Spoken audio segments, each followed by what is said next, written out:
Olá a todos, eu me chamo Wellington Batista e hoje vou apresentar o trabalho intitulado Avaliação da estabilidade dimensional e rugosidade superficial de resinas para impressão de placas oclusais.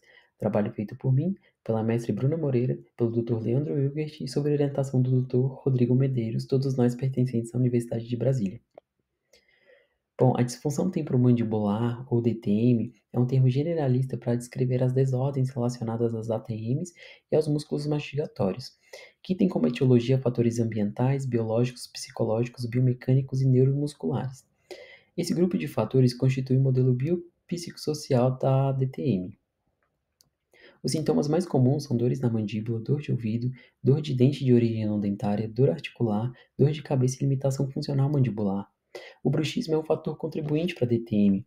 Ele consiste em apertar ou ranger os dentes, que são atividades dos músculos mastigatórios controladas pelo sistema nervoso central, que podem acontecer durante o sono ou em vigília. O tratamento conservador é sempre a primeira escolha para o tratamento da DTM, que consiste na educação do paciente, controle dos sintomas e prevenção dos efeitos negativos. As placas oclusais são utilizadas no tratamento da DTM e elas podem ser confeccionadas de resina acrílica de polimetilmetacrilato e confeccionadas por impressoras 3D pelo sistema CAD/CAM do inglês, que significa Computer Aided Design ou Computer Aided Machine. Elas podem ser obtidas pelo método aditivo, que é pela sobreposição das camadas, e como vantagem tem a rapidez no preparo e na confecção das placas e a precisão dos dispositivos de impressão. Bom, sendo assim, o objetivo do nosso trabalho é avaliar a estabilidade dimensional e a rugosidade de superfície após o envelhecimento artificial de resina utilizada para impressão de placas oclusais confeccionadas por impressoras 3D odontológicas.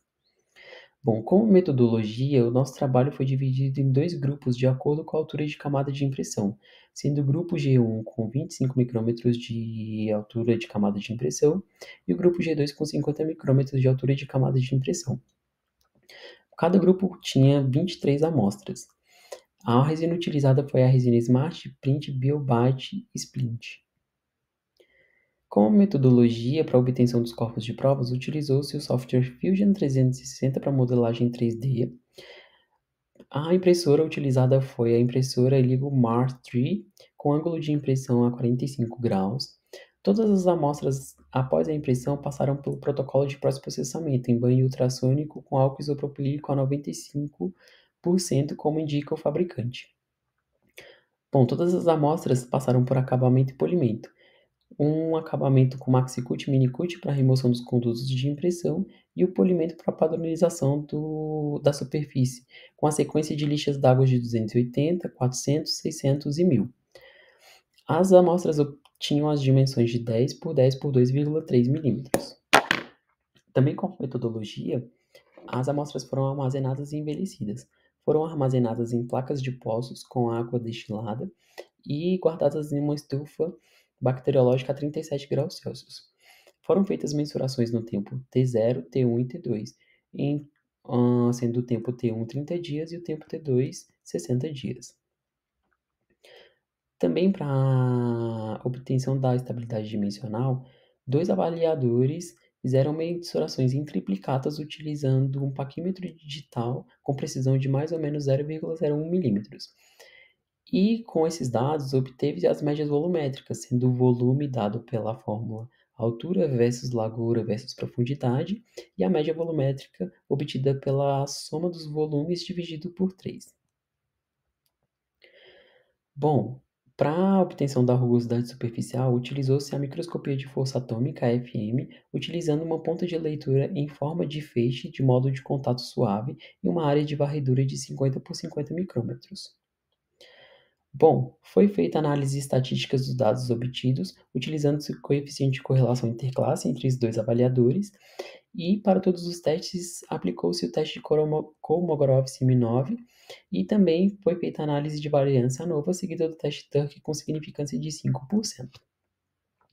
Como resultado, obtivemos que o coeficiente de correlação interclasse teve excelente correlação entre os avaliadores, como pode ser observado na tabela a seguir. As médias volumétricas tiveram diferença estatística entre o tempo T0 e T2 no grupo G1 e G2. Pode-se observar o aumento dos valores volumétricos ao longo do tempo nos dois grupos. Bom, também como resultado, a rugosidade superficial não apresentou diferença estatística entre os grupos e nem entre os tempos avaliados. Também como resultado, obtivemos as imagens da microscopia de força atômica, como pode ser visto abaixo. Entre as amostras, o grupo G1, G2 no tempo T0, T1 e T2, sendo A, B, C, e o tempo T0, T1, T2 no grupo G2, sendo D, E e F. As cores mais escuras representam os vales e as cores mais claras representam os picos. Bom, como conclusão, as propriedades mecânicas avaliadas, com exceção da rugosidade média, sofreram alterações de acordo com o tempo, e a altura de camada não altera as propriedades estudadas. A partir desse estudo, observamos que novos estudos devem ser encorajados para se estabelecer uma metodologia para avaliar as propriedades mecânicas avaliadas nesses estudos das resinas para impressão 3D. Essas são as nossas referências e gostaríamos de agradecer tanto à FAP e à Universidade de Brasília pela minha bolsa de iniciação científica, ao Instituto de Física por nos fornecer o laboratório para fazer análise de microscopia de força atômica e à Marquetech Labs por nos fornecer as resinas para impressão das placas oclusais. Obrigado pela atenção e fico à disposição para maiores esclarecimentos. Obrigado.